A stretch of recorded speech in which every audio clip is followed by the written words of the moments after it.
Hey, this is Heather from the Renaissance English History Podcast, and this is your TUdor Minute for December the 24th. Today, in 1545, Henry VIII made his final speech to Parliament, and a member of the House of Commons wrote, "On December 24th, the King's Majesty came into the Parliament House to give his royal assent to such acts as had been passed there, where the Speaker made to him an eloquent oration, to which it has always been the custom for the Lord Chancellor to answer, but at this time it was the King's pleasure that it should be otherwise, for the King himself answered, as follows word for word, as near as I was able to report it." Then Henry says, "Wherefore, taking it upon myself to answer your eloquent oration, Master Speaker, I say that where you, in the name of our well-beloved Commons, have both praised and extolled me for the notable qualities which you have conceived in me, I most heartily thank you, and all that you have reminded me of my duty, which is to endeavor myself to obtain and get such excellent qualities and necessary virtues as a prince or governor should or ought to have, of which gifts I recognize myself both bare and barren. But for such small qualities as God has endowed me with, I render to his goodness my most humble thanks,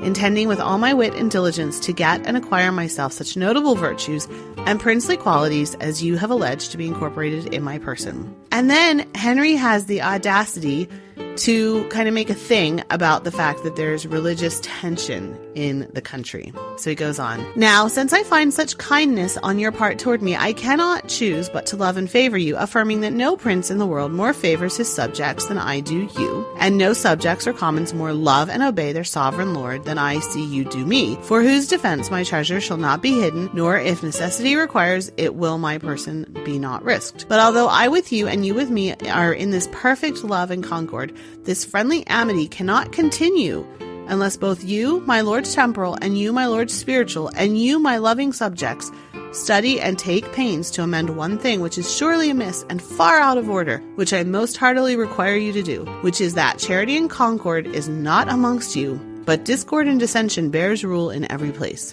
St. Paul wrote to the Corinthians in the 12th chapter, charity is gentle, charity is not envious, charity is not proud." And so on in that chapter. Behold then what love and charity is amongst you, when one calls another a heretic and an Anabaptist, and he calls him back a papist, a hypocrite, and a Pharisee. Are these tokens of charity amongst you? No, I assure you that this lack of charity amongst yourselves will be the hindrance and assuaging of the fervent love between us, as I said before, unless this is healed and clearly made whole. That's your TUdor Minute for today. Remember, you can dive deeper into life in 16th century England through the Renaissance English History Podcast at englandcast.com, where you can read this speech in its entirety.